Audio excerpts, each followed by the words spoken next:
we work on it, but they're doing it effortlessly. And for us to have that bridge to be able to learn from that pureness, that's the gift. That is a gift from God. You know, his creation of them is a gift to all of creation, to include us, for sure. That's a powerful thing. With that, let's go live. Cool. Go, says go live. It says okay, go live. Video is starting. Oh, I'll hit okay too. No, you're live. Just it's going to take a minute, a little bit of minutes for the Pork and Bean Show group to load onto the group. But we're live. We're going. Hello, everybody. It's the Pork and Bean Show, live with Arla, Collett Williams, Michael Harrell, and Ashlea Stinnett, right? Stinnett? Ashlea Stinnett. Ashlea with not an A, right? So, without the A. With two A's. Two A's. One at the beginning or one at the end? One loud, one soft. Hello. Oh, it's so good to see you. It's so good to see you. I love you so much. Michael, I love you so much. This is a beautiful opportunity to connect around this digital campfire, and I'm honored to be here. Thank you. Digital campfire. I like the sound of that. Oh. Yeah, this I've been looking forward to this for, if anybody doesn't know in the Sasquatch world, Ashlea is just like sort of like she has like a gold star for representing the Sasquatch people in the Flash of Beauty series, and it's just touching. One of the things that I like about your talk was just it was authentic. It wasn't over soppy. It was just from the heart. And I get soppy. I start to want to tear up and everything. I love it. I've cried plenty of times in telling stories because of the overwhelming love that comes in. Yes. So, and it could have happened there, and they did a wonderful editing job. They did. They brought so much to everybody, not just those of us who know, but to so many that were on the fence, and then so many that hadn't even got to the fence yet, and did it in such a way that anybody could watch it, anybody, and gain something from it. And that's so important. It is. I say it often. I am in humbled gratitude for being part of this project that's continuing to do this phenomenal domino effect out into the collective consciousness of bringing the subject to light and giving so many people the time and the space to speak their story. And when that chorus comes together, look at what's happening. Look at the ways in which we get to delve deeper and look at this subject from so many good angles and new angles to a lot of people. And it's healing. And I come back to that a lot because we all need to do that. And me too, everybody. It's something that we get to experience in a really good way here if we put our time and effort into it. And this is part of healing for so many people who have not had a proper conversation or a proper way of looking at something that happened to them. And now they've been exposed to all that A Flash of Beauty has been able to do. And then it starts putting together the pieces for them, which brings peace, which brings a healing to sometimes what can be frightening or unnerving experiences when we don't have the foundations. So for a flash of beauty to so beautifully create Mhm. these foundations is it's phenomenal, and it's an absolute blessing. So I, again, like, the humbled gratitude for being part of it is something I feel daily. Oh yeah, it's, one of the things that we've experienced too because of this is people being able to hear our stories that we would have never been able to reach. And I get, people finding me now, and, they've got all these questions and so much love and gratitude for, what we're bringing forth. Occasionally you get some, but then you're going to have them. I just look at it as, oh boy, here's a chance I can send out some extra peace and love right now Yes, to 'em. absolutely. So, Well, but it is. Jill's in the house, so you can give a shout out to her. Hey, Woo! Jill. Hey. Awesome. Yeah, Yeah. but even in the wild west of the internet, and with the wild west of comments that can be left anywhere, what I've seen just with going through, because I want to make sure that I'm connecting with the people who are taking the time Yes. to comment on the video, the extended interview. And really it's been like 98-99% like full support, full Oh, gratitude, yes. all of Yep. that. Yep.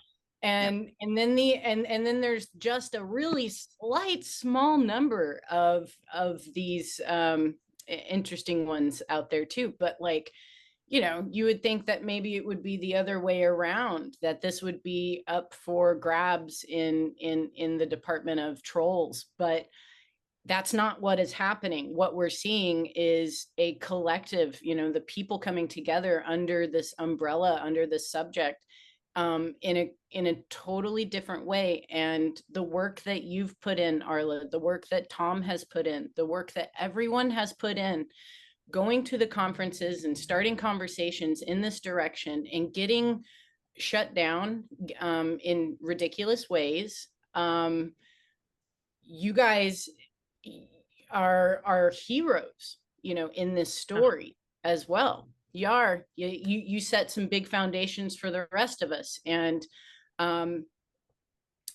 look where we're at now in 2024. It's this is kind of like a funny way of thinking about it, but it's like everything has gotten so crazy in the world with all the narratives that are just, floating around, with just like the most crazy clown world aspects to them. And it's like, well, this one isn't too hard to swallow anymore. Like, this one isn't that off kilter and crazy to say that this is happening now too. But yeah, you can't hide truth. You can try, and it might work for a little bit, but in the grand scheme of things, you can't, because truth is within every single one of us. And when the chorus comes out to sing, you can't stop it. No, you can't. And that was the whole thing. I gave my word that I would do this. And I wasn't left out on my own. I had the support of Kashima and so many. And then I met some amazing people in the very beginning. I met some other people who were amazing in their own right. And so many of them now have opened their paradigm. And now they're like, whoa, I would have never thought that. That just couldn't be. And it is, and that's why I said from day one, you don't have to believe anything I say. Please just don't throw it out, file it away, just in case you or somebody you trust has something happened. you've got something now to go back and look at. You have a reference. And so that's the most important thing. And I've had people come back through the years and say, I remember when you said that, and I thought there's no way. And, they had their own experiences. And that's partly what this is about, not about my experience, but about their experiences, and they're sharing, what's going on. So I'm just so happy to be a part of this, no matter what. I love it. Yep. It's it's a beautiful gift. This whole conversation, this continuing conversation, is a gift for everybody who comes around the campfire to have it. And it just keeps growing. And it, I had recently said this too, that part of the reason why I am comfortable at this point, coming out of the Bigfoot closet, right? Like, sharing openly fantastical experiences, over the top, is that we all have these experiences. And when I first started having a lot of stuff happen up here, and I was very eager to just tell everyone I knew, oh my God, I had this thing happen. I saw these UFOs, and then this happened, and all that. And that was a big learning process for me, because number one, not everyone's ready for that conversation. And there can be a lot of pushback, and that can create a trauma around the experience for that person, to where they'll shut down. They won't talk about it anymore. They don't want to ruffle the feathers of their family or friends. And so then it becomes an internal thing that doesn't get to grow, right? And so sharing creates the bridges. Sharing our stories creates the bridge for us to walk back and forth and meet each other, and realize that we aren't alone in these experiences, and that we can find communities of support. Communities of support do exist out there, outside of those who aren't ready for the conversation. And it's completely fine, right? Like that, there's a whole lot of people who aren't ready for this conversation. That's great. Everybody is on their own path, on their own levels, and they're experiencing exactly what they need to experience for their soul growth. And part of this earth journey, part of this experience is us connecting with others, right? Where we can have the like-minded conversations, we can have the like-minded experiences, we can move through this world encouraging each other in good, positive ways, and we find our tribes. And this is this effect from the Sasquatch. It is about us connecting with the Sasquatch, but more importantly, it's about us connecting with each other, and finding that connection in encouragement and love and support. And that's what's coming through, I see personally, maybe because I surround myself in those types of circles, but it's getting more prevalent, to where that's part of the commonalities of the Sasquatch stories we're talking about now, as opposed to when the conversation was more of just the physical and just the animalistic natures, or just, a very compartmentalized look at the subject. We don't have that anymore. The box is open. There is no box. There's just big open fields and open skies. And there is, just really no limit as to where we can go with this conversation, because what it brings up and the questions that it brings up, and the different unfoldments of truths that always lead to more questions, and that's okay. Yeah.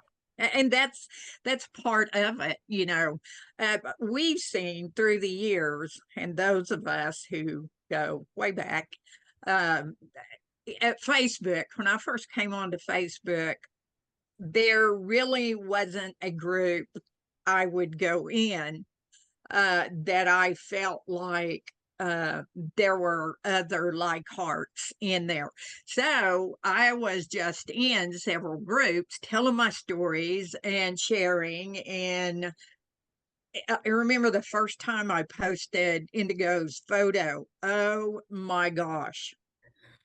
The stuff that said, and I took it off real quick, and it just broke my heart, because this was Indigo. I wasn't trying to prove anything. I just wanted to share him.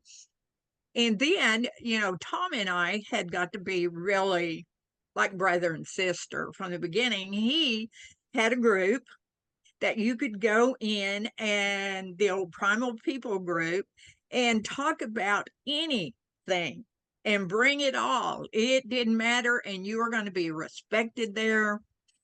And then Susie Maddish started Bigfoot Community, and you could go there. And that was about the only places that I knew of at the time where you could go in and say anything, and nobody was going to come back at you. And now, how many groups are there out there where you can go in and say pretty much anything and just share what it is you need to share? So this community has grown in such a positive way. And Flash of Beauty helped. There was a big boost at that time of acceptance of what people were saying, because you had real people, down to earth, real people talking and sharing. And that made such a big difference. Yeah. So, we are so blessed in this time to be a part of this now. I think it really matters. Um, I think it really matters how you're introduced to this topic. Because a lot of people got introduced to this topic through researchers, and that was what it was, and to prove to the government, and whatever, and that went all kind of crazy ways. But like my introduction to it was pretty much through Fur and Cedar, and through Thomas Hughes. You remember him? And Yes. so he was connected in a friendly way, kind of an American Indian friendly way with the Sasquatch people, and so was the first Cedar people. They were the first people who were psychics. They had the first channel that got 100 views on, I mean, a million views on the Sasquatch topic. But it was about the psychic Sasquatch, and that was like right up my alley there. I couldn't, because I was coming straight out of the ET community, ET world, and this like fit like a hand in glove. I don't know if you see my list, but I got a list of 42 things that the Sasquatch people and the ET people got in common. You know what I mean? Um, everything you can think of that the ET people do, the Sasquatch people do it too. So it depends. So that's why it's good to have these these powerhouse references for opening people up to the topic, because that just sets the stage for what they expect to experience later on. And I really truly do feel sorry for the people who are stuck in the flesh and blood exclusivity. That's what it is: hair samples, DNA, flesh and blood, body samples, stuff like that. Because it's sort of like they're missing on everything. It's supposed to be anthropology, not archaeology. Archaeology is a study of dead things, dead past, but anthropology is living beings doing living things in different ways than the modern society. Anyway, I feel blessed. It's a good time to be in the topic. Yes. And the experiences that we're all having just continue to one up each other in the type of experience, in the the the specific nature of the message and how it relates to that particular person. I'm kind of talking about myself. I've had a lot of very beautiful, just amazing experiences with the Sasquatch just since April 2024 to now. And then that short amount of time, the ways that they have reached out, the ways that they have connected and communicated, not just here, not just in the forests up here, but in Oklahoma, in Santa Fe, at my home inside the city. All of these ways, it's phenomenal, and it keeps growing. And I say it a lot, but I'll say it again because it's good to think about.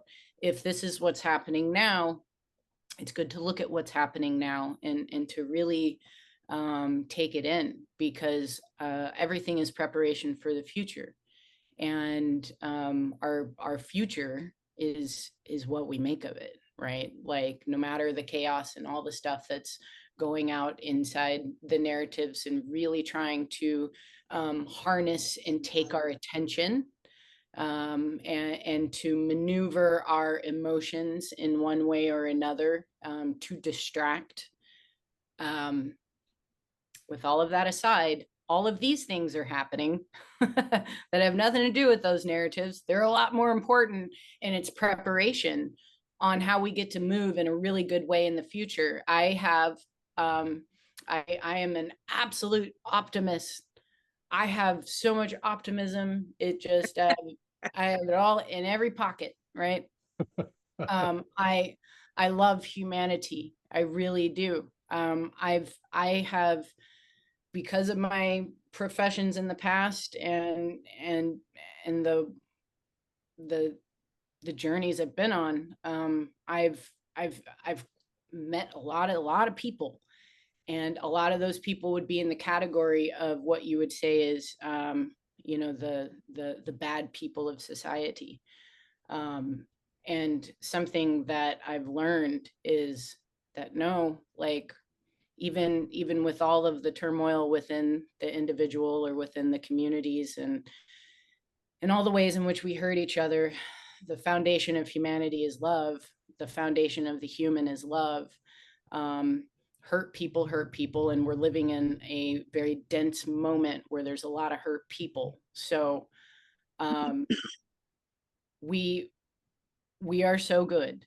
When we are in a place where the trauma isn't there, and where the healing is complete and good, and when we are walking in creation and being a part of creation, oh boy, what we can do, how we can be sovereign within ourselves, how we can walk gently upon this earth, how we can encourage and help each other. And I know it's not what we get to see from the TVs, and it's not the way in which we are represented by those in the places that want us to focus on the negative aspects of humanity. But again, I only see more goodness than I do evil. The evil has been placed upon us, and then therefore, because of that, like, we get really mucked up. And that's okay too, because everything is like here for teaching, and we get to learn a lot through struggle. We get to learn a lot when the time is really dense. it really seems like it hasn't always been this dense in our past. We can see in the megalithic and in these whispers from the past that times were different, and what people focused on was different, and there was higher creation and all of that. And I know that we can go back to that, and it's probably a cyclical thing, right? Where we get up to these heights of places, and maybe the teachings can only go too far until we get brought back down, and as the soul comes back in to learn in this really dense time frame, we get to shine the brightest, we get to heal the most, we get to positively influence and encourage each other in the greatest of ways. And so that happens, right? Like we get to participate and witness that as well, and I see it more and more every day. Yeah, what you look for is what you're going to find. And the consciousness has changed so much. It's going to change even more. There are so many out there, the Sasquatch people, the star people, they are working diligently to connect with us. Ashlea and I spend a lot of time with the star people. And so we see it, that love and that sharing that we can grasp. We can begin to understand what's really going on here, and what you feed yourself, what you feed your mind, what you feed your heart is how you grow. They I agree. it's often said, like, right, the eyes are the windows to the soul, right? And it seems like the distraction in this world wants to keep our eyes focused in very specific places. And when we do come back into our authority over our own witness and move our focus elsewhere, oh boy, what you get to see. Yeah. Right? Did you say authority over our own witness? Yeah. What a line. What a line. I mean, that almost in a nutshell is what healing is all about. When you take authority for the energy that's coming to you and going through you, when you take absolute, adult responsibility for what that quality of that stuff is, that's what that's the basic path of healing right there. Yeah. I like it. I like it, right? Like, it's good stuff. It's good stuff. The the amount of life that's here, right? The conditioning that comes with all of us when we step into this world, because the conditioning is so big and prevalent and pushes on us, especially as when we're children or we're unable to divert from it. We get told that somehow we're the top of the food chain, and there's nothing else going on here except for this very boxed in scenario that we're going to give you, and that's it. But even if you just try to count the bugs, the insects in this realm, yes, would you ever be able to see every single one, or the butterflies or the fish or the trees, or holy crap, I just said this much, and it's expanded so much, right?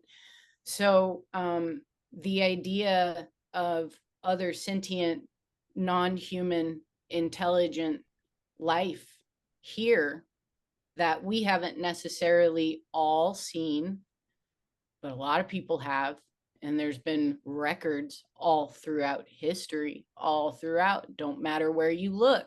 It does not matter where you look. There is going to be a record of other non-human or potentially even advanced human, right?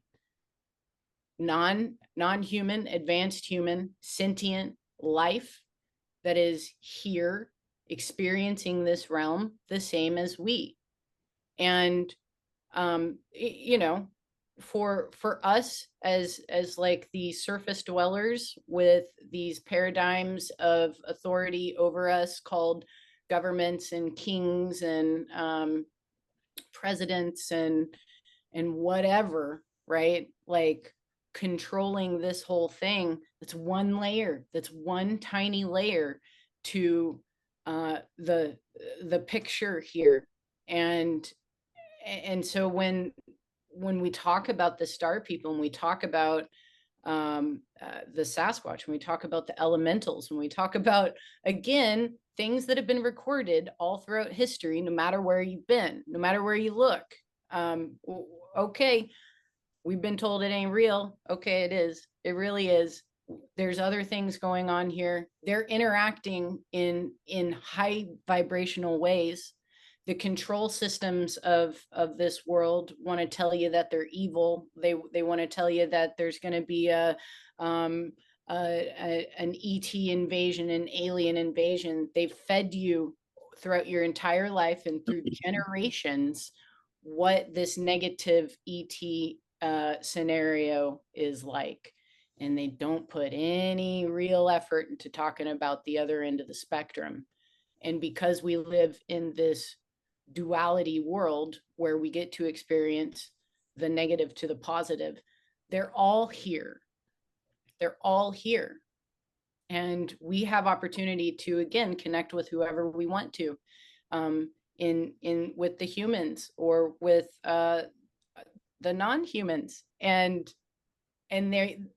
this connection, we might be talking about it pretty openly. How many people are out there? Because it's like, these numbers are really high. If everybody, if we just had a really big stadium with everybody inside the stadium, we could raise your hand if you've ever had an encounter or a sighting of an unidentified flying object in the sky, or a connection with a non-human intelligent sentient life. Pretty much everybody's going to be raising their hands, right? So this weird secret nature of like, okay, I had this weird event and I don't know what to do with it. Let's talk about it, because we all have had some pretty big experiences, and it is pointing to this cohabitation in this realm with other beings, other intelligent, sentient,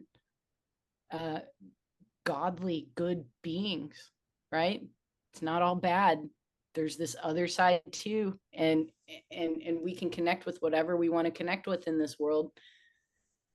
We've been connecting with these guys over here, these ones that are showing compassion and love and humor and camaraderie and family ties. All of these good things are happening, and lessons are being learned through the experiences, and conversations are being had, and it's uplifting people. Definitely. And that's where it has to start, is in the sharing, in having the conversations, in being yourself a safe space for someone else to be able to share what it is. I know through the years working with different people who felt like they just had a horrible encounter, when you begin to talk about it and they break it down into what actually happened, then they begin to understand, well, yeah, it scared the bejeebers out of me, but, and that's the big thing, beginning to understand their nature. I always had a nickel for every time I said that, but it's that letting go of the fear and looking at what's happened here. And once again, it's what you have fed yourself that's going to play a big role in what you believe that encounter was all about. And if you're on YouTube and you're looking at every scary thing that's on their podcast, they're monsters, they're going to eat you, then that's what you're going to think if something happens. But that's not the truth of it. That's not the truth of them. And that sharing and being open, and I think for me, and I'm sure for you, Ashley, and you too, Michael, that you're sharing openly about this, that there'll be people that'll come to you and they need to talk about something that happened. And because you shared, they know a place to go. And that's so important to be able to help others to understand for themselves what was going on. And it's the same with the star people.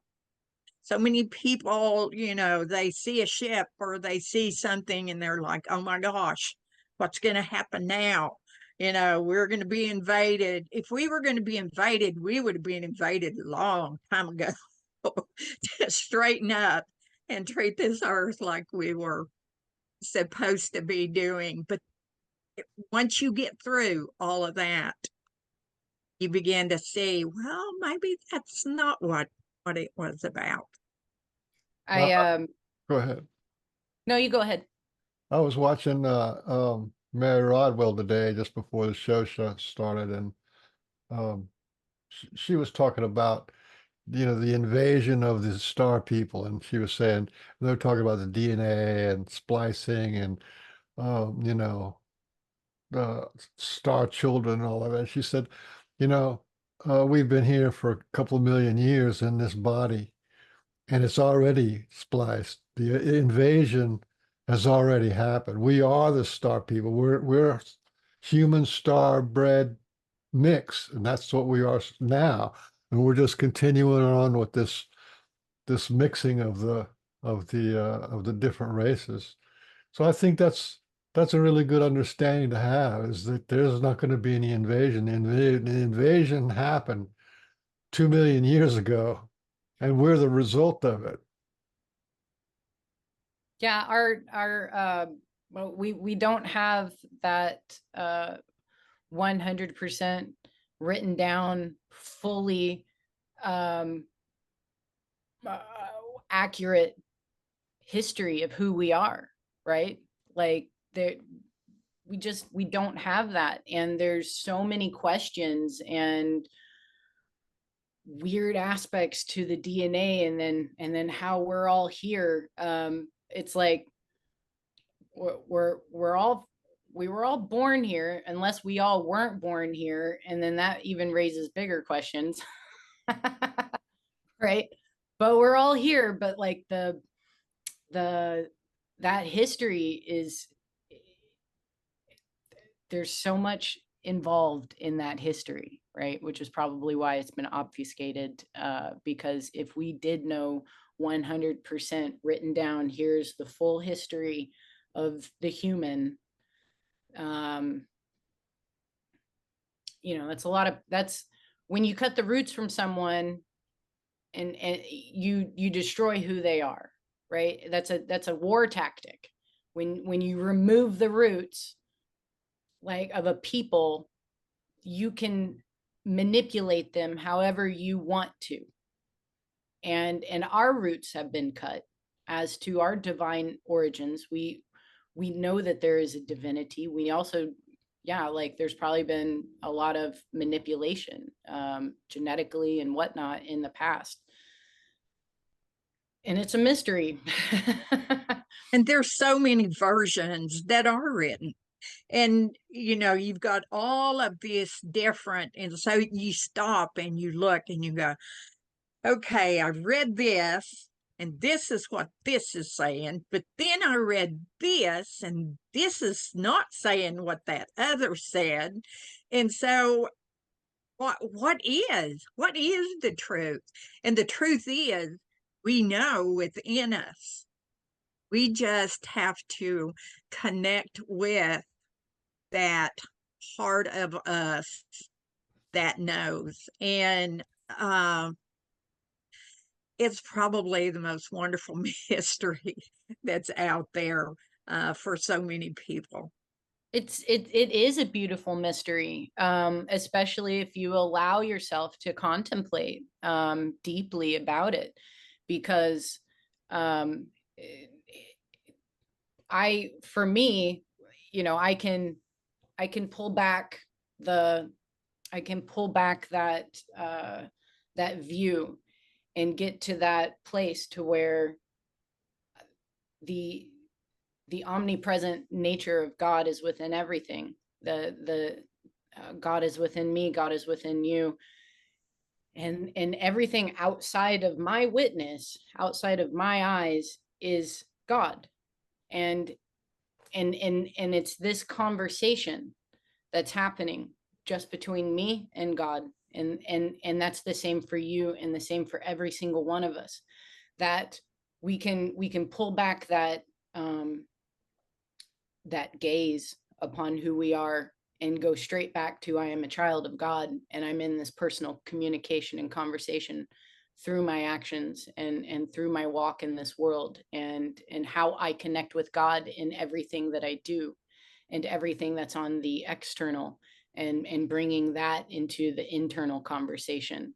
And we have these beings here, from the frog, you know, to the tree, to the Sasquatch, to the star people, to the human, to the drop of water that's conscious and listening to you. Everything here is in that conversation. And it's glorious and it's beautiful, and we get to learn in the most incredible ways through it all. It's not just pockets of truth or pockets of epiphany. It's daily. With every breath, inhale and exhale, we get to experience this life in all the different ways. And you know, the tragedies are just as important as the triumphs. And the way that we can build. We are the creators of this place. We are creating this place more so with our imagination and our outlook and our thoughts than anything else. And we're coming back into these higher remembrances of our capabilities that go outside of the 9-to-5 office job, come back home and drink yourself into a quick oblivion while you're watching news about war and bad things, right? Like that cycle is really shifting. People are moving away from that. They're seeing the magic in this world. They're experiencing it in different ways. The younger generations, I'm not around a lot of kids, but I've found myself recently where I'm working with teenagers. And guess what? This alpha generation, they ain't buying shit. Like, they do not buy any of this garbage that somehow we've all been really indoctrinated and fell in line with for a good 100 years or so. They aren't. They are not. They are seeing past all of that stuff. And so that's another indicator for me where I'm like, man, we are so on track. No matter what the world is telling you, we're so on track. And it's just another example of this growth that is happening right now. And the star people are a part of it, and the Sasquatch people are a part of it, and they're reaching out to people in ways that I haven't seen since I started this journey in 2013. Within even just the last 6 months, the way that they are participating in the conversations that we're having, and they are reaching out to the people that we're talking to, and they're having their own experiences, and then we get to have more conversations about it, and then it's showing the absolute connected nature between us all, and the playfulness that is this experience. This is a playful, beautiful, heart-centered experience, waiting for you to just, like, you know, hold the hands and run through the field with. That's pretty cool. That's pretty cool. And that's what we look for, and that's what we see, and that's what we feel. You know, I get to watch my grandchildren and my great grandchildren, and they amaze me. I mean, the wisdom that comes out of their mouth, I go, oh my gosh, where did that come from? And I see it in their friends, the people that they're a part of, and they have extensive groups of friends that are just so far into understanding that we're all a part of each other, you know. And for me, I mean, my grandkids here, they're like that's mama. I mean, she's always, you know, done those things and said those things, and that's normal. I'm normal to them. And that's the wonderful thing I see, is there's a whole lot of us out there that get to see those things. I'm so happy that you got to be around some teenagers and get to see it, because that helps so much. That helps. So, Miss Ashley, Yes. what's going on in your world of the Sasquatch and the star people? And It's been a phenomenal ride, like I said, since April until now. In April, I did the big cross country trip with Nancy Fry and a bunch of other people all over the country who converged on your lovely land, and we had phenomenal experiences, phenomenal connections, and I'd like to take the opportunity to again to say thank you for facilitating all of that, because it was magical, and it anchored in a lot. Right? Like, I think it anchored in a lot. That's what I brought out of it. But thank you. I appreciate that. But when you got that many people coming from so many different parts of the United States and Canada, and bringing their high vibrational selves, I mean, and of course, my land and this place just was like so excited. And then when everyone was here, it was like, wow, what a blessing. Yep, and a preview, right? Like, of what's to come, of more connection, and what happens when we come together. Probably one of the biggest reasons for the distraction of humans is that when we do have the time and the space to come together, watch out again, because like we're just like love everywhere, love, goodness, compassion, and it's an unstoppable force. It's the strongest force in all of creation, this love. Yes. that we are able to produce and project and create so efficiently. So Yes, yeah, we went out and had the greatest time in Oklahoma, and we went from I was traveling with Nancy Fry, and we went from Oklahoma to Texas to up into Santa Fe, And while I was in Santa Fe, I stayed with some really dear friends of mine. And within 45 minutes of being on their land, we got there. We rolled into town at like, it was 11:30 p.m. when we rolled in to the outskirts of Santa Fe, where they live, about 20 or so miles out into the desert. And I'm driving on this dirt road trying to figure out and luckily the GPS was working fabulously. And we pull into their driveway and they're asleep. And so we're like, okay, let's just unpack and get our essentials out and get settled. And then it turned into 12:15 a.m. and I stepped outside, and there I heard coyotes. Like the sky is just huge. There's not a cloud. The stars are just, so bright. It's super dark. I don't really know what the landscape is, but it's vast and ongoing. And the coyotes are singing until they stop. And then there's silence. And I felt I was being watched, and I looked over and there was an orb like eye level from where I was standing at the back of the truck in the driveway.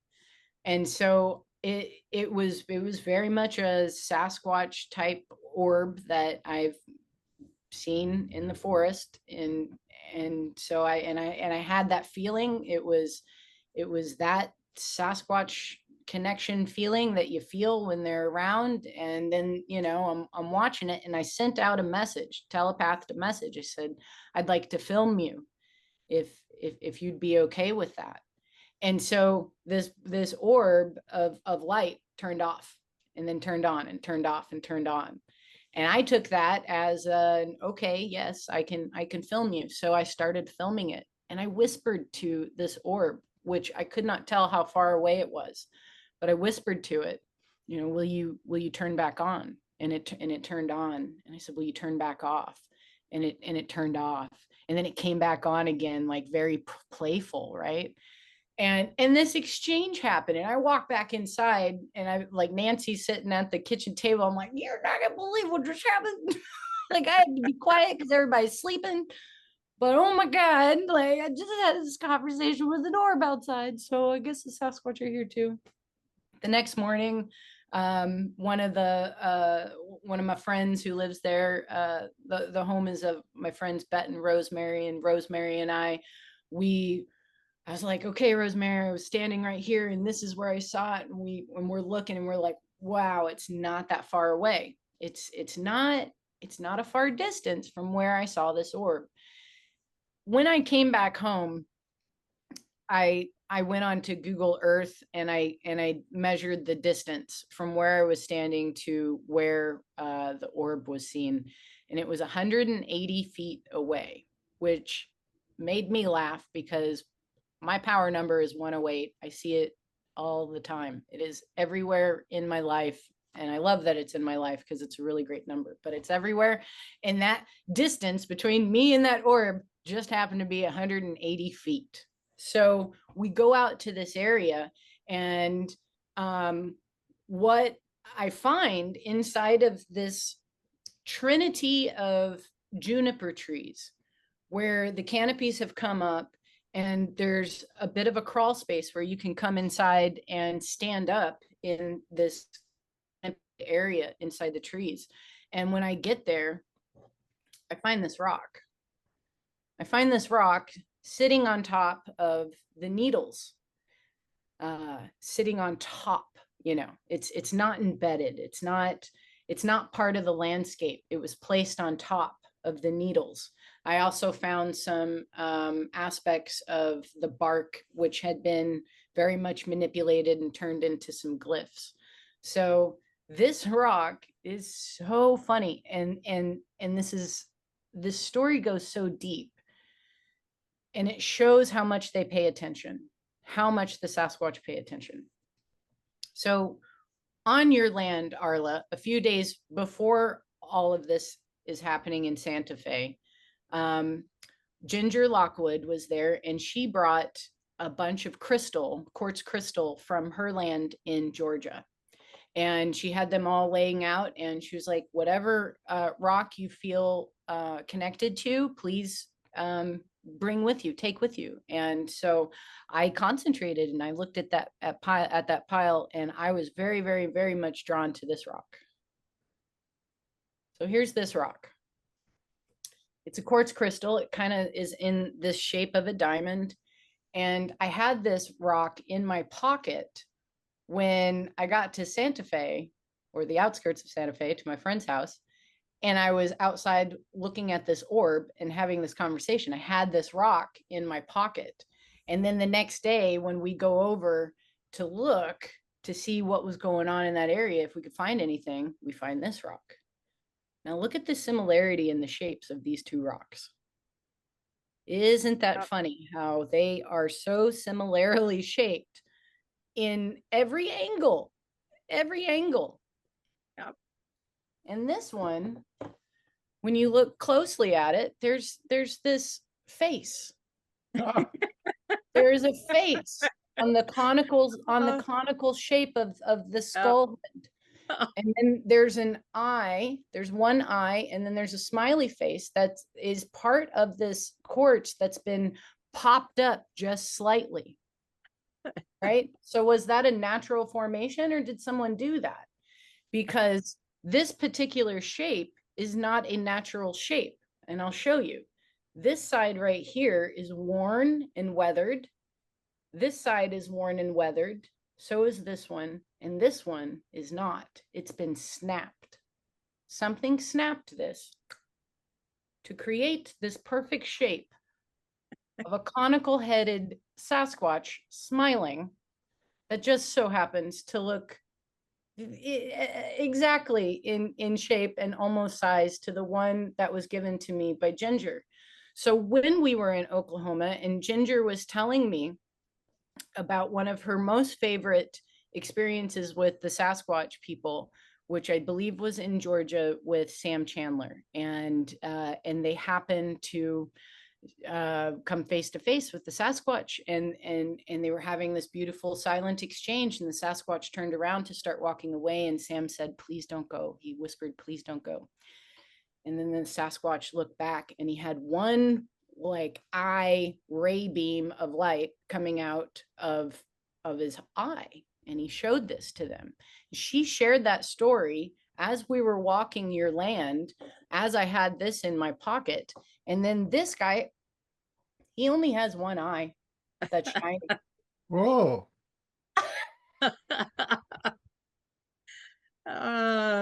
So interesting that all of those details were just absolutely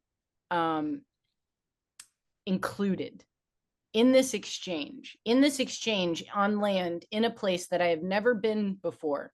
But I have a connection to the Sasquatch. I have a connection to them. And that means if you have a connection to one, you have a connection to them all.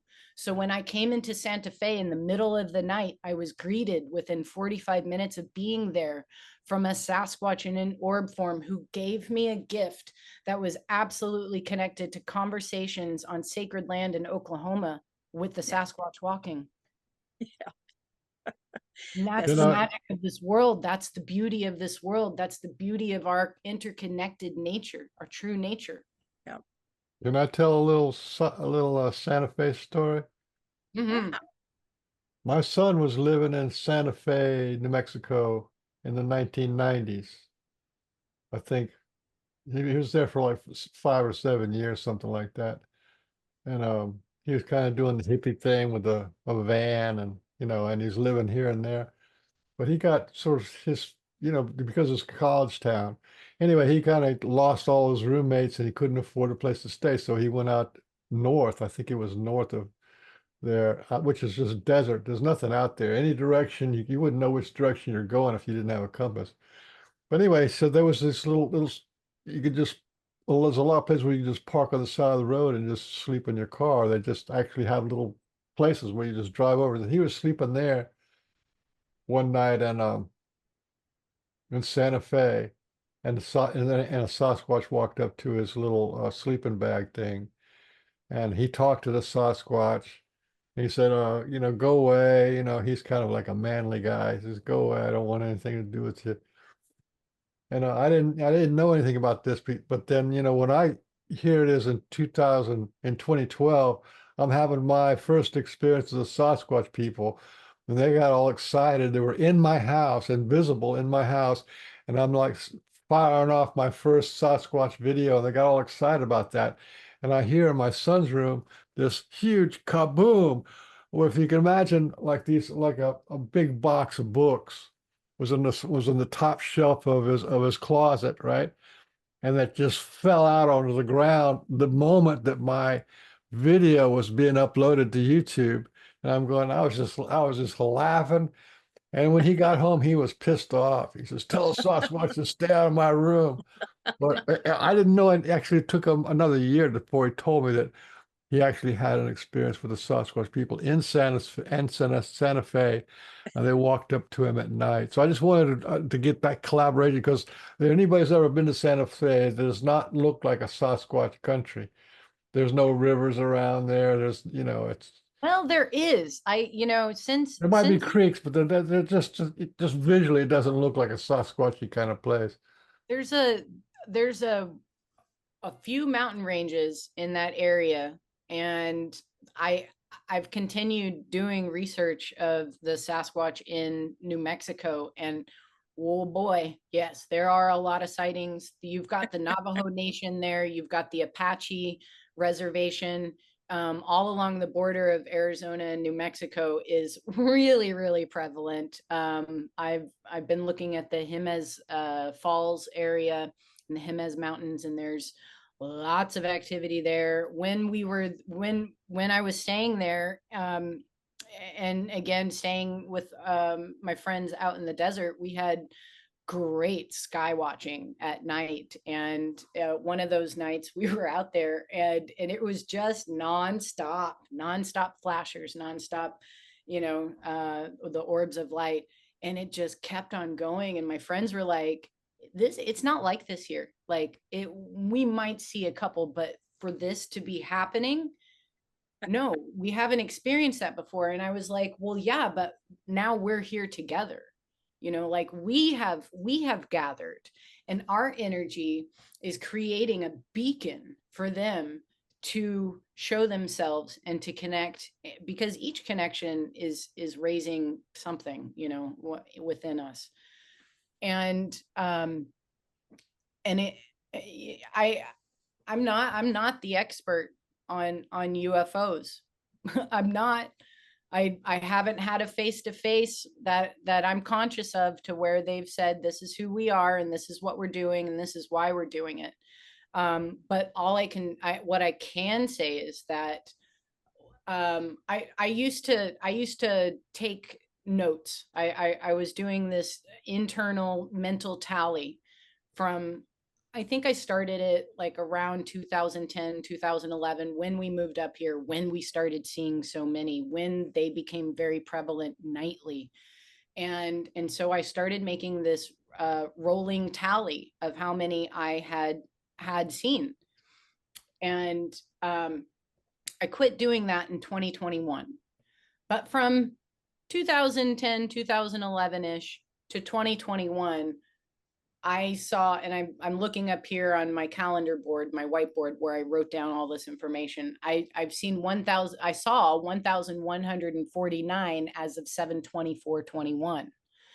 And it's about, on average, at least 100 every year that I see and am connecting with, mostly from my front yard in a very large metropolitan city, right? To where there is a wash on the sky. It's not like I have like a great, you know, unblemished sky to where I can see all of these things. No, like there's light pollution, but they shine brighter, and they come down closer.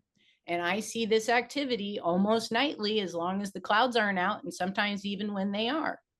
So this, and the connection again, like they know everything about us. They know, they have these higher understandings and ways of communicating and all of that. The other night, I think it was like last week. It was hilarious. I went outside and I'm looking around and I'm not seeing anything. I don't see anything. I send out I send out prayer. When I go outside and I see the sky at night, it puts me in a place of wanting to say prayer and to say thank you to God, and to say thank you to all of the beings of higher dimension and higher frequency who have positive influence and connection with me, and I include, all of this within this prayer to the sky.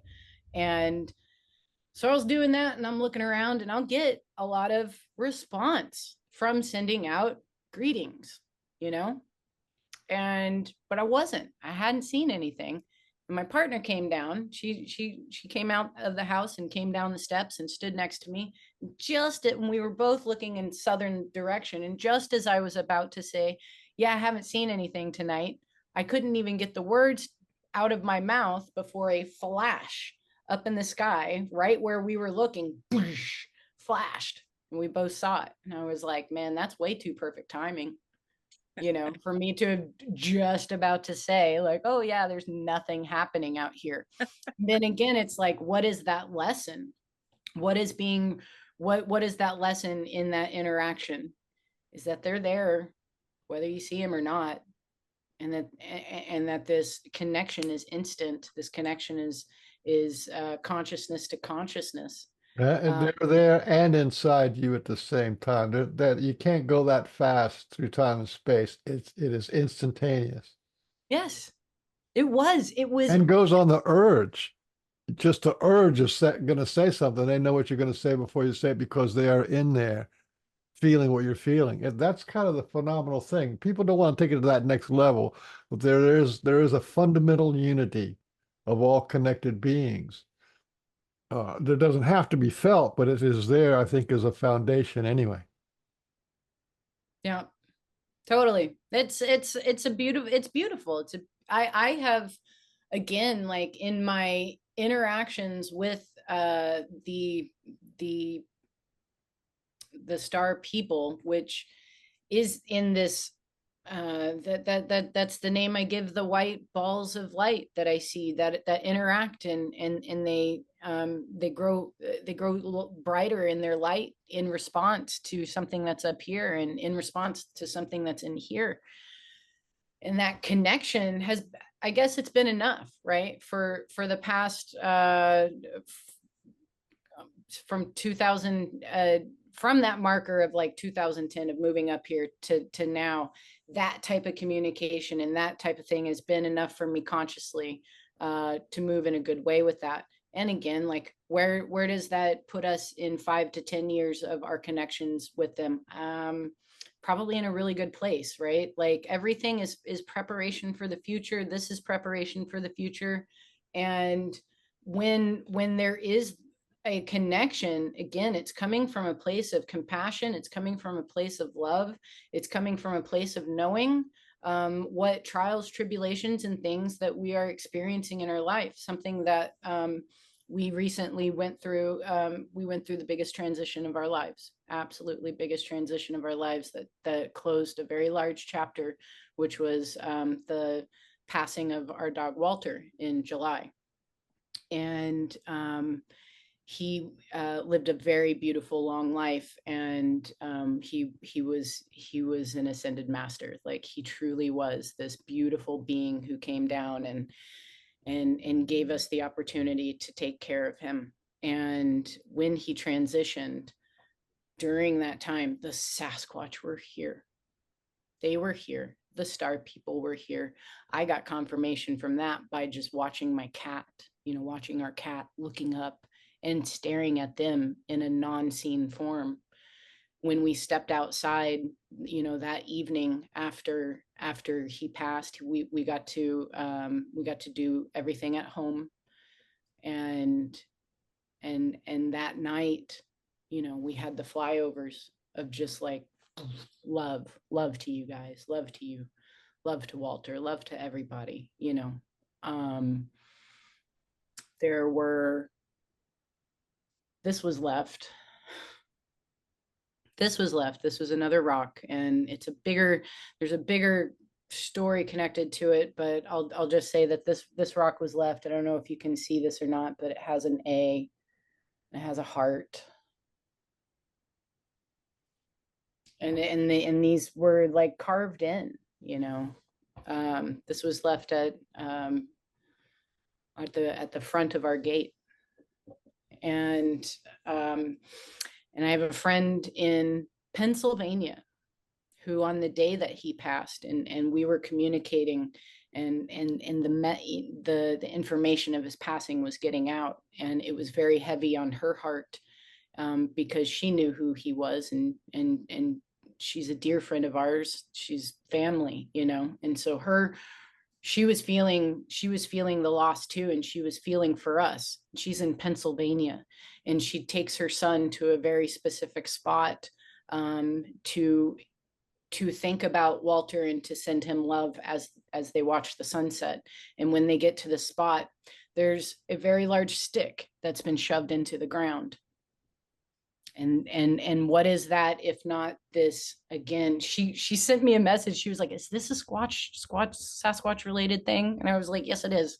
Yes it is. It's a very big Sasquatch related thing. And then she said that when she saw this, and when she had come into this area, she had so much sadness, you know, for this whole thing, and compassion for us. She sees this stick stuck in the ground, and she got overwhelmed with love.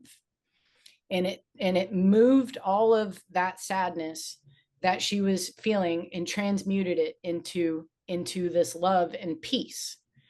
And she's like, is that a Sasquatch related thing? I said, yes, it is.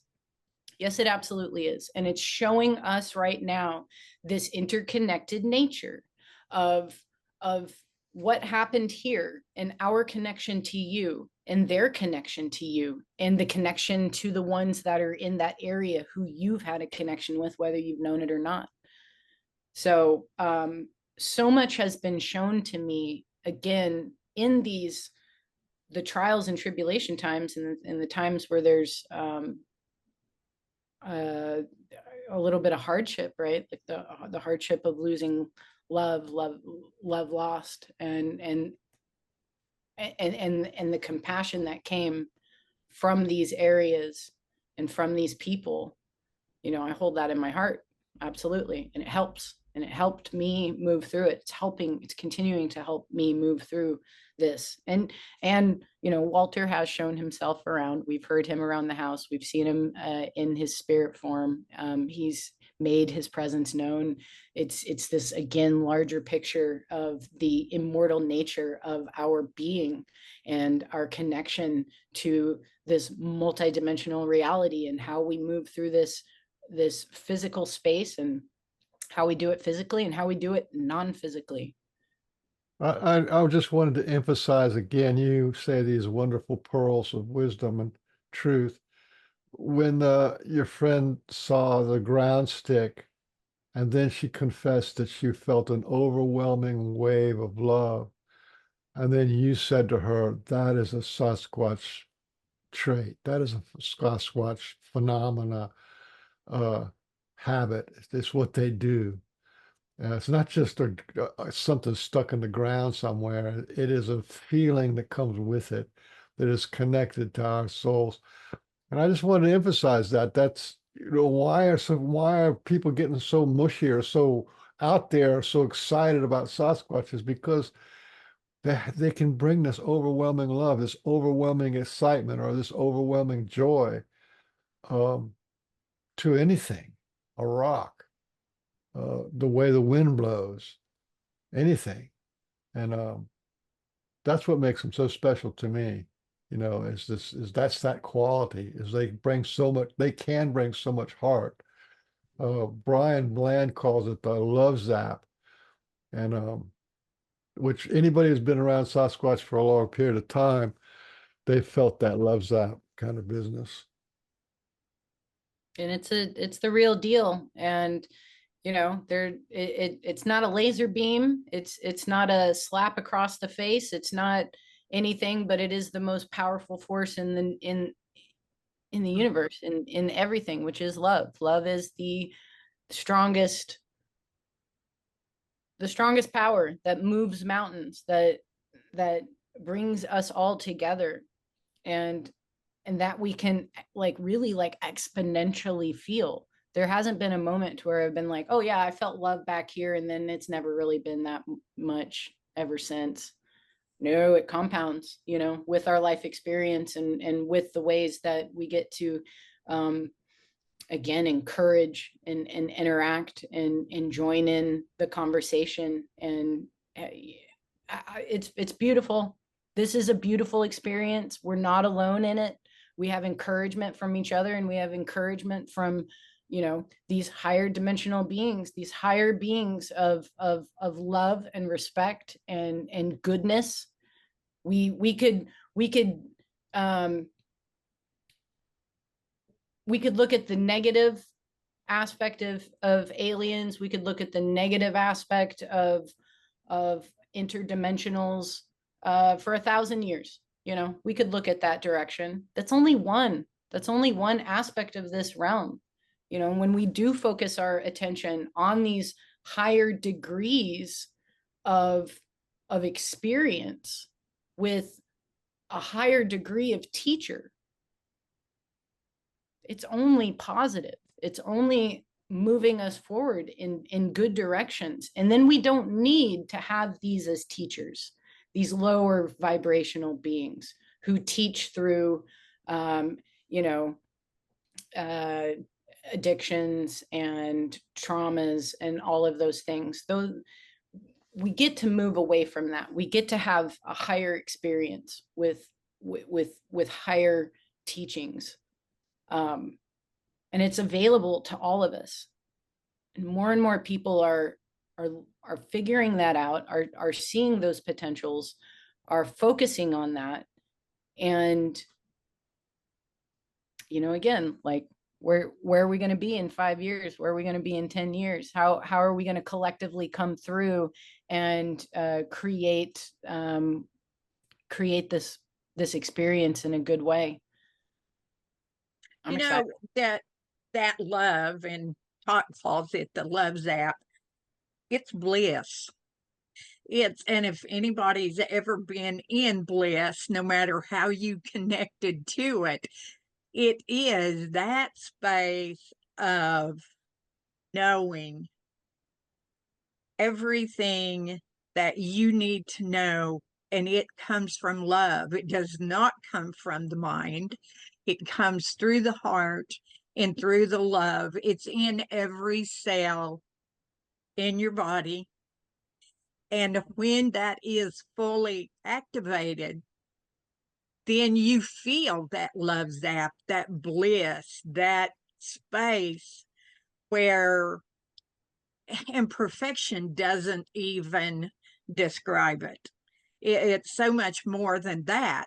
And one of the things that I've learned through the star people with this light code activation that I have now is in those codes are bliss. And if we can open our heart and connect with our higher self, all of that comes to us. And so we've got the Sasquatch people, we've got the star people, all the elementals, everything that is here has that already and is able to share that with us. And when we connect to that bliss, in that moment, in that bliss, we know who we are.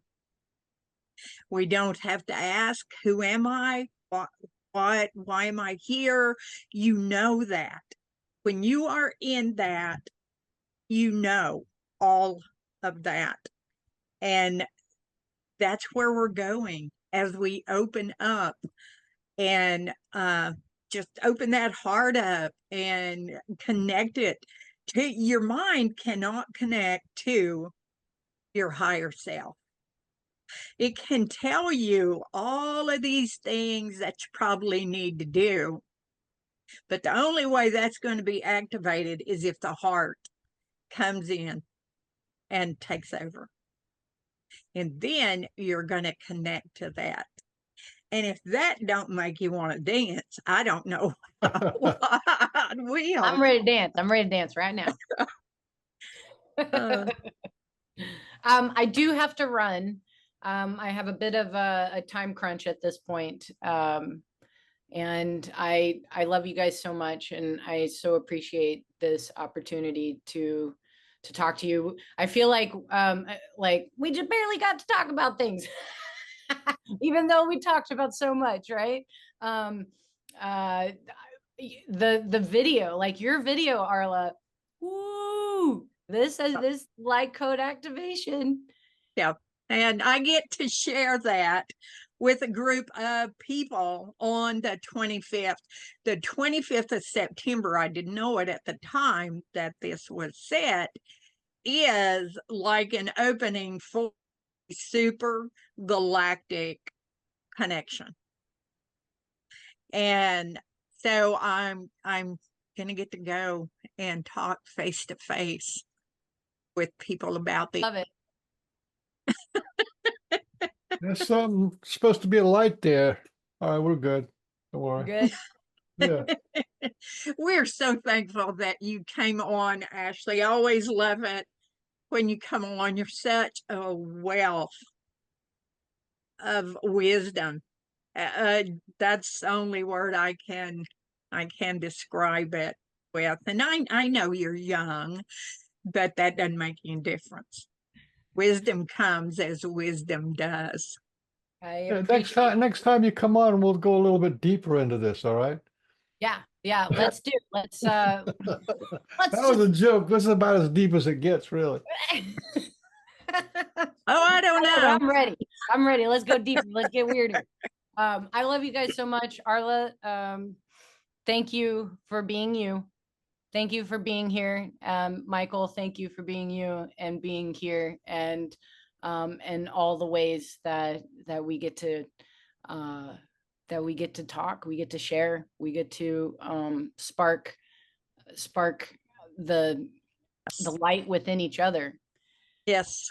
So I love you guys. I love you so much. Love you back. Love you back. Thank you. Bye. Bye. Bye-bye.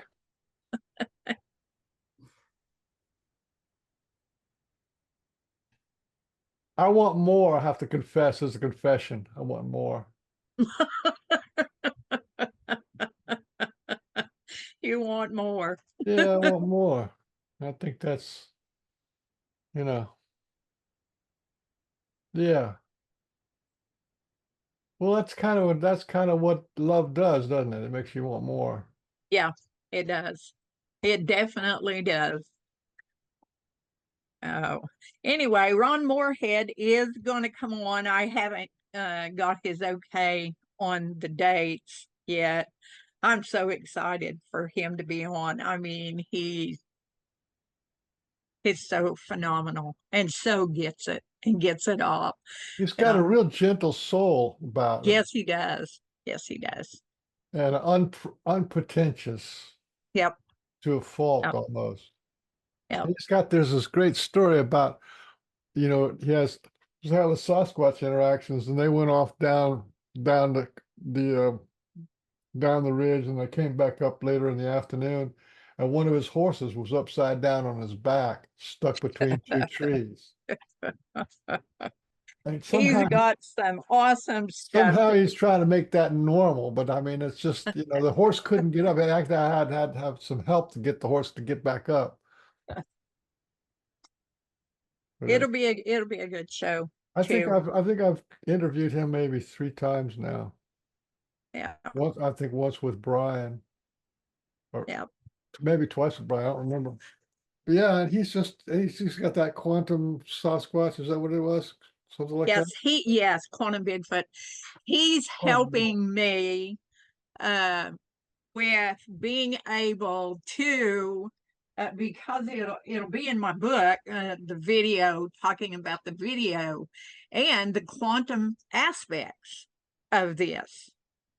And so he's helping me get that put into words where hopefully people, will be able to grasp it, because he's so excited about this and so knows that this is the way people, that our vibrations are raised and how we connect to so many things. And yeah, I met Ron, oh my gosh, 2010, I guess, when I first came into this.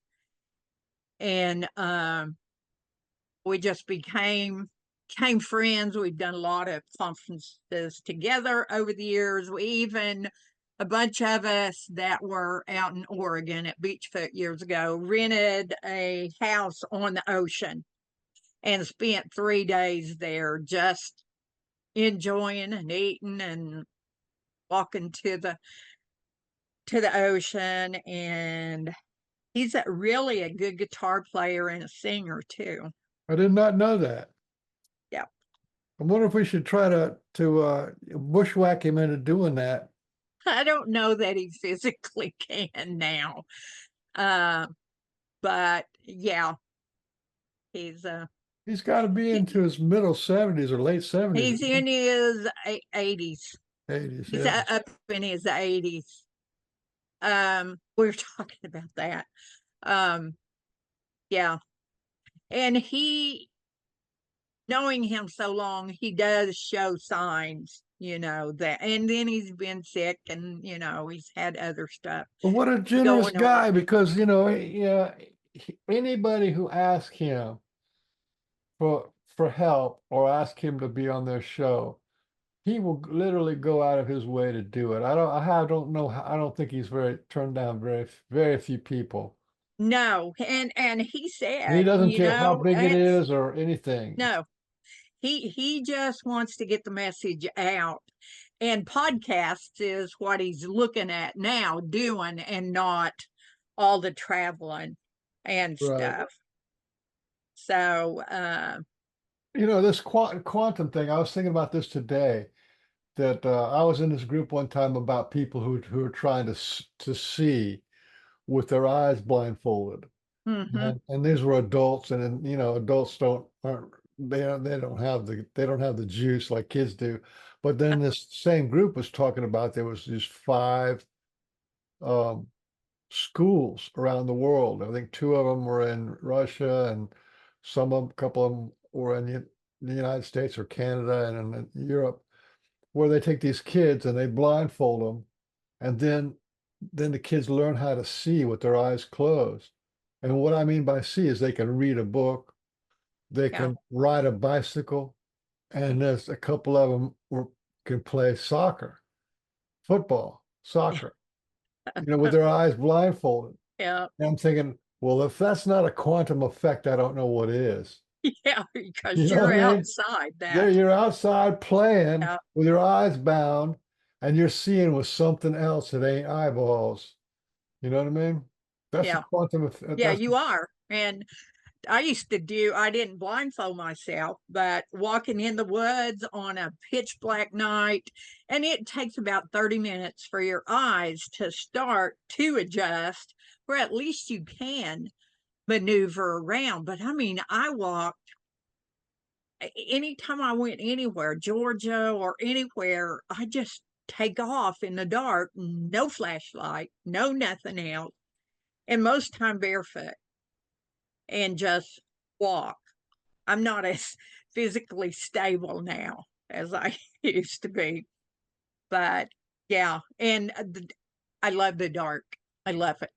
I always have loved the dark, and I love it totally dark. And that's interesting about the video, the codes video, is it was so pitch black, and those codes did not illuminate anything. Even though they were light, they did not illuminate the area at all. So, Yeah, you there know, again, that's not physics anymore. no, You know, it's things, if you quantum. have a light source like a light bulb or a little tiny LED, Yeah, it's lighting up something somewhere. A yeah, candle lights something somewhere. yeah, That's physics.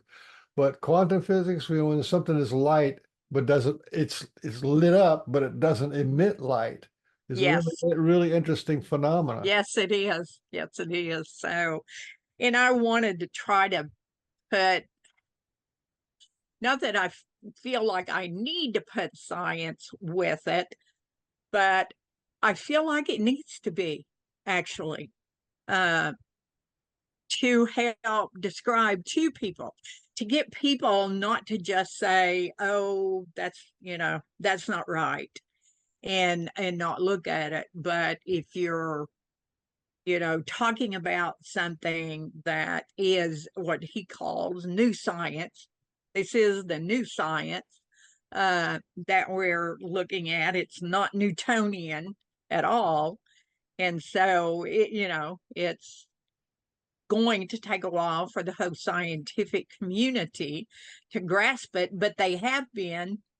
And Ron said he's gone back 100 years and found evidence of them talking about this, which I thought was really cool. Who So, scientists talking about it or yeah, people? yeah, Yeah. Yeah, well, the quantum physics, yeah, they're pretty much mind blown. Those guys were all mind blown. And yeah, the sad part is that they're saying that they're giving these examples about one little photon going through a slit, or one little photon, two little photons split apart, mhm, and then they can do something that doesn't. But they're not. But they don't quite get to the point where the entire universe is yeah, entangled. So you can yeah, actually go from any point in time and yeah, space uh, in, anywhere, any in moment, levels any, of density. So from just a hint to a yeah, vision to a 3D where you can move things around to where you can actually physically move to that point, which is kind of phenomenal. You know what I like about you is like you have normalized, and it's a little bit frustrating too. You have normalized the paranormal, right? So there's no more wow factor for you. Your dog can manifest underneath the table, you know, in your kitchen, you know, through a portal, and it's like, oh, there he is in the kitchen again. But then, you know, and then you can't, because we normalize this stuff so much, because for those of us who experience these things, it is the foundation of the truth. it, It yeah, is it the is. foundation. It's our It's not normal. abnormal. No, not at all. It's our normal life. And it's always been my normal life. So, you know, and I'll keep my life. I like my life. I don't want to be anything else at all. So, but yeah, and I'm finding out more and more about that. Transmission is what I'm supposed to call it. Uh, and I think I probably told you or in the group or something that there were over 1 million codes in that minute and 27-second Well, you never told me that. video. You never told me that. And How did you get each, that? they told me, Wada. they told me that. Okay, that's And he said my that, mind can't keep up with that. he said that even within each code, there's all of this other stuff too. So it's not like only that code can only do this and that code can only do that.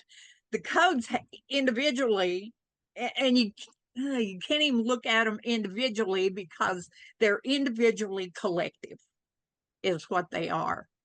And it's so funny because I'm telling Ron all this stuff, and he says, well, that's quantum, that's quantum, that's quantum. So it's, but yeah, there are over 1 million codes, and within each code, there could be who knows how many that can be utilized. And they are actually, when you are in the space of your higher self in your heart, they are encoded into every cell in your body. not just in one particular place in your body, but every cell, every whatever in your body. It is encoded in it. So I'm that, so glad you're talking about that because I'm a big believer in epigenetics. It's not in the mhm, genetics, it's epigenetics. yes, epigenetics. And, Yep. and that means there's something outside of the cell projecting into the cell, into the Yes. genes Yep. that the genes themselves respond to. And one of the things that I heard a long time ago, I think it was with that guy Bruce Braden, whatever his name is, or Greg Braden. Anyway, Hmm. he was talking about tadpoles. You know, tadpoles grow up to be frogs, and they had a tadpole in this one dish, you know, big like aquarium kind of a thing, and then on the other end of the table, they had a salamander, and salamanders and tadpoles are real close. You know, frogs and salamanders are kind of close together genetically. What they did is they set up this salamander with a holograph. So that means three little cameras and three little lights taking video of the salamander. And then they would send it over to the other end of the table to the tadpoles. And they would project the salamander image. It was just a projection of the salamander image of the tadpoles. And the tadpoles grew up to become salamanders. Wow. They Yeah. had they had the DNA stuff, and all they Yeah. needed was the outside signal to represent the and we're that way. That's what I'm saying. Yes. We're that way Yes. too. Yeah. I believe so. And so it's It's you know how you think and how you if you have we were talking about trauma earlier. If you carry trauma, then that's going to have an effect on you more than you would guess. yeah. Yeah. So let's see. And there this is a collective transmission from all of those who have been here, and not just here, but working, the ones that I've been connected to. Um, but there was one particular star person orchestrating this. Do tell, do tell. He is an Arcturian who is doing this, but it's a collective. So everything that's coming through this is basically coming through him. And I tend to think that might be because of maybe vibrationally. I don't know. That they haven't told me yet, other than there was one who orchestrated, and his name is Ismael. Ismael. Ismael. Ease like easy chair. It's EEZ Ease, right. MYAEL. Ismael. This light code activation video came to me from a group of star people, Sasquatch ancients, and others who are working together to help support the earth and humanity. I was allowed to video this transmission as they knew I would share it in a good way. May it bless you as you open up your heart through your higher self to receive. Many blessings to you.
Oh, that guy could be. This something that was being talked about today. What by Mary Rodwell? She was talking. They were talking about on the subject of these arcs that are being activated now as we speak for the last whatever it is 2 or 3 years. These arcs all around the world have been activated. Some of them have actually moved. And one of the things that she said was that the message that she got was the arcs that are in the ground moving now. The arcs come from Arcturus, and that's why they call them the arcs. So all Hmm. this stuff we talk about arcs, that Noah's Ark was Arcturus, and then here you are talking about Arcturus people. Yeah. I worked with the So Arcturian. it could very well be that's what's going on, an Arcturus activation. Yeah. And it's interesting. I talked with the Arcturians back in the early 90s and worked with some of them on something. And then when I'd moved back to the cabin in 2020 to heal, when I could be by myself, an Arcturian came and showed his energy in a pine tree, where that pine tree was just like this illuminated mist all around it. And I talked to him at that point. I did not know, I don't think, that he was Arcturian at that time. Then in 2023, when I went to Oregon and Washington, the star person who connected me with that crystal to all of the energy lines all around the earth was Arcturian. And it is the same Arcturian that orchestrated this. So Andy is one of them that has been here. The most prevalent ones are, I think they call it Lyra, is a Lyran, Ishtawar. And then you've got Ishmael, and then Circe, who is the moon water person, who has been telling me what it is they're doing. And this group they're all connected to the elements. And so what Yeah, they're doing, that just jumped up my respect right there. yeah, Because they I got a feeling are, if you're not playing around with the elements, then you're just yeah, in some ego thing. Because yeah, the elements are what the foundation of reality. If the yes, elements aren't on board, um, yeah. then And that's somebody's doing something.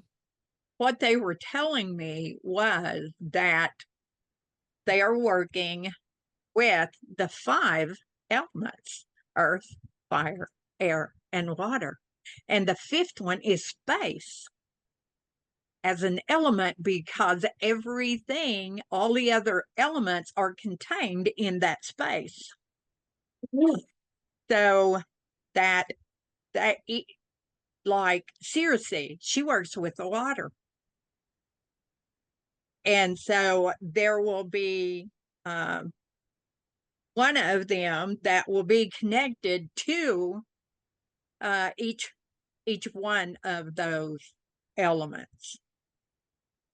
And so yeah, they've been telling me a lot of stuff. And then with but before that transmission came, I was in a space of bliss, total love, of total gratitude. I was talking to them. I'd already seen the one light person, and I was just in that space. And then those lights started. That was the night of the lights. Hmm? And The that night, night, yeah. And so I watched it for just a little bit, and till I had to wrap my head around, okay, am I seeing this? Yes, I'm seeing this. And can I video this? Yes, you can video it. And then I stopped it before it was over and continued to watch it, just me. It was pitch black the whole time, and you can see that on the video.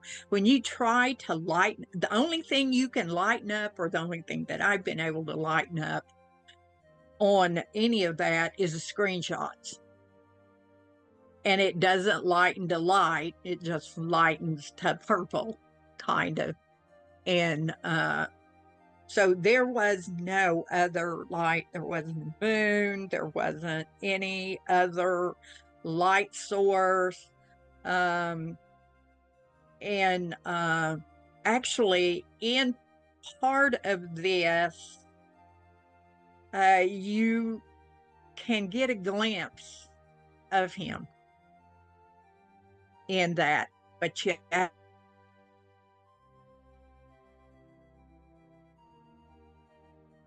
Oh, somehow it's cutting off here.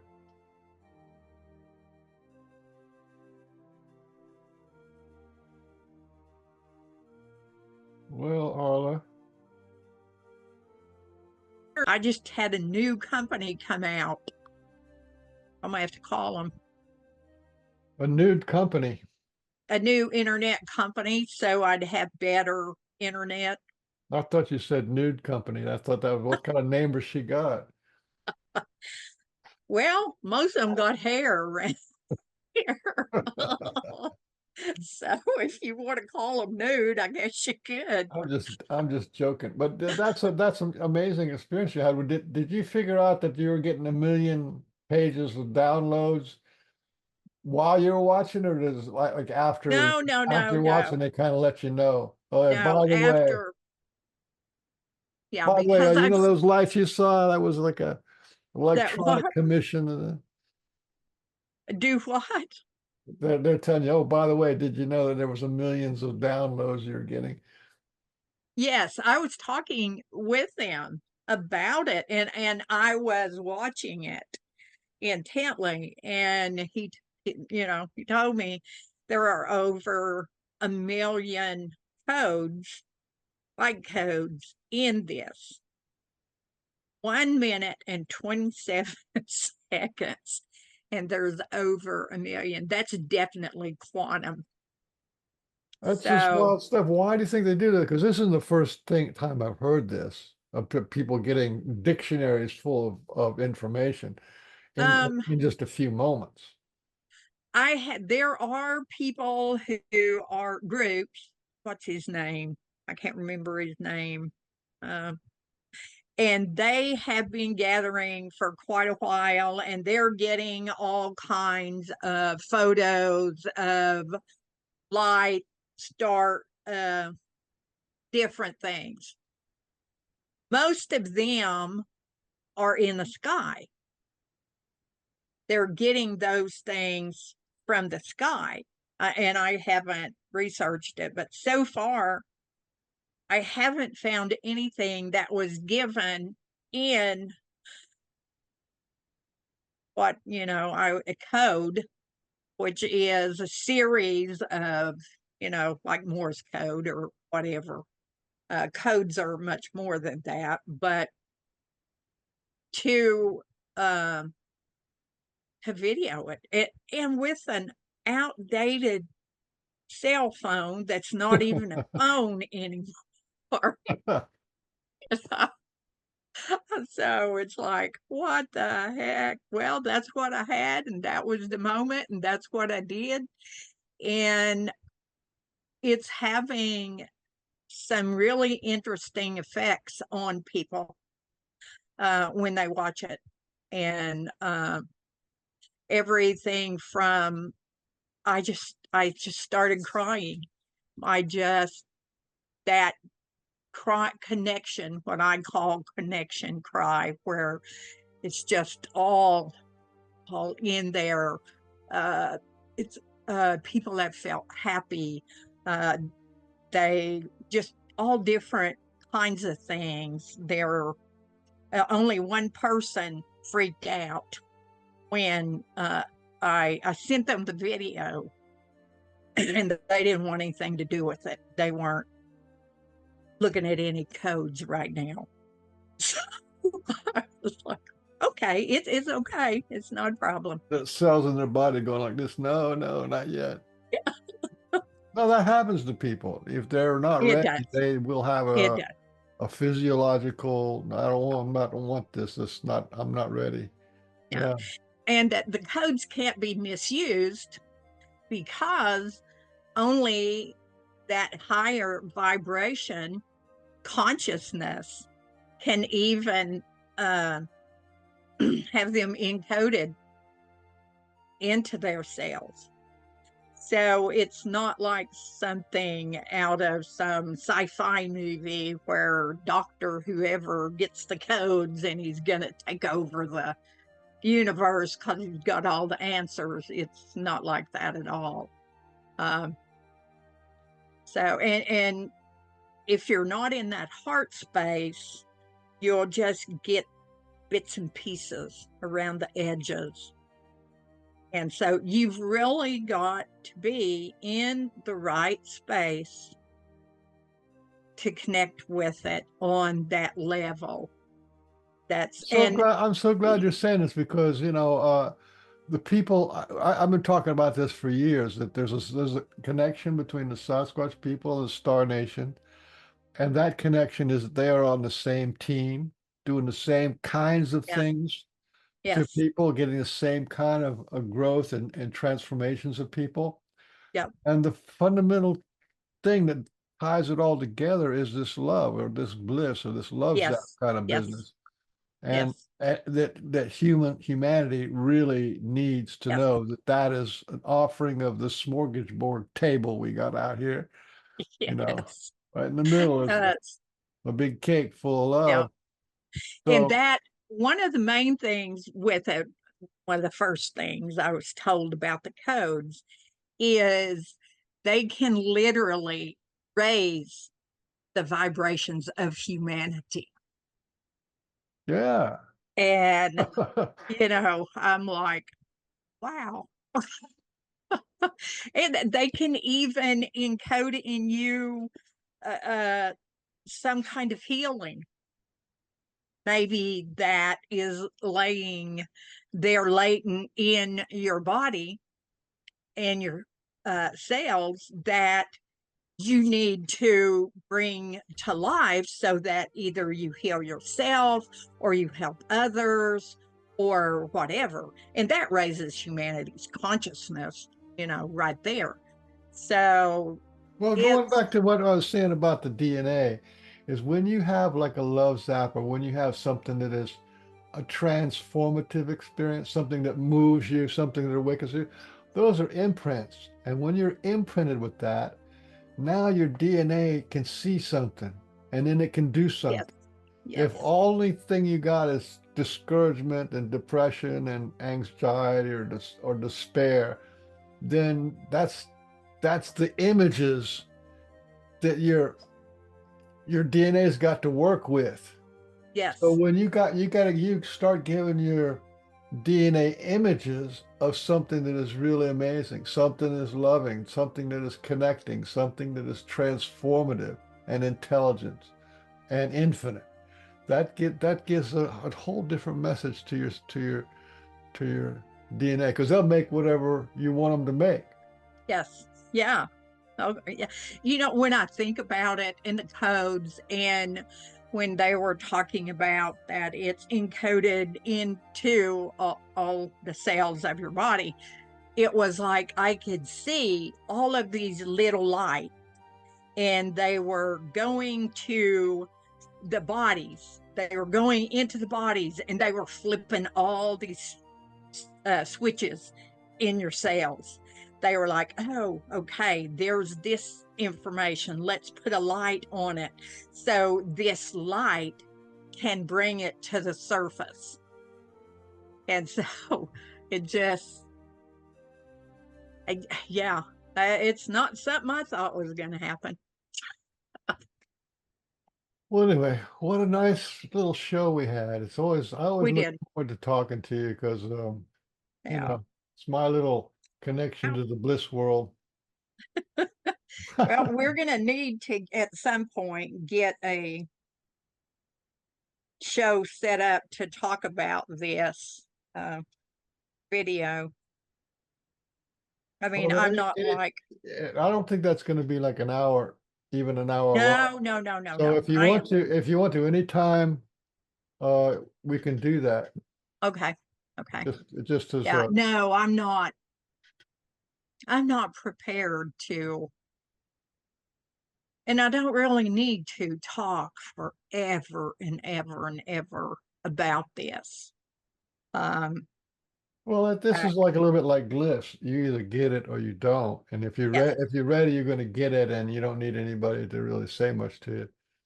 No, there's so many people that have no idea what a light code activation is. And they know that it's within the light language. It is connected to all of that, which light language, whether you're speaking it, writing it, signing it, singing it, whatever, it has within it information as well. So it is connected to that. And so I guess it would be the umbrella that everything would be under. And I don't doubt that people who are working with the light language weren't encoded somehow, and that light, no pun intended, was lit so that they were aware and could connect with that. So, yeah. Well, I'd like to throw it off. I think we should wind up now, but what I like to throw it off at the very end and say, for all the people who want more out of Sasquatch, they want to feel more, they want to connect more, they want to talk to Sasquatch, they want to be have Sasquatch as a teacher. You know that what that is really good, because there's something in their heart that's pulling them. But Yes. it's in the heart already. It's the connection to the Sasquatch people and the Star Nation people are already inside of us. You can't, if you got out to where the Sasquatch were, you would be disappointed, because because it wouldn't be the imagination that you have of the feeling that you have already.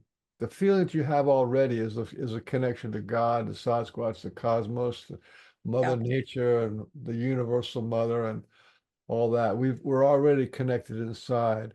And if you want to make progress, clarify what you're already feeling. Bring forth what you're already feeling, you know. Oh, yeah. Yep. And that puts you ahead of the game. Yeah. I agree. All right, family and friends. If anybody share, and this is gonna be on YouTube in a couple of days. So just give you love and grace, and we're gonna have another show in a week or two. Yeah, I think we've got Graham, don't we? We got yeah, Graham and Amy. Graham and Amy are coming on the 19th. And then we've got Kelly Rainbow Butterfly on October the 3rd. Huh. September, October. Is she going to talk about her workshop or her conference? Now, she's there will have, I think, already had her workshop, and she will have been to Ohana. I think it's at Mount Shasta, I think. So, and she's got a lot of stuff going. She's got some Sasquatch children. We when Brian and I were doing the Pork and Bean show, we interviewed 3 different women who have had Sasquatch hybrid children. But Kelly Rainbow Butterfly herself and 2 other people that she knows also have Sasquatch hybrid children. So that makes 6 people, 6 women that have, which is that's pretty astounding. That's kind of world shaking in terms of the Sasquatch world. Yeah. You know, oh, guess what? The hybridization program's going on. Guess Yeah. what? It has. All righty. All Well, right. I got Thanks stuff to everybody for do. showing up. Yep. You got the extended version. Bye. Bye-bye. In for all. Way hey way way hey way lo Elohim way way hey yo way way hey way way hey way lo Elohim way way yo way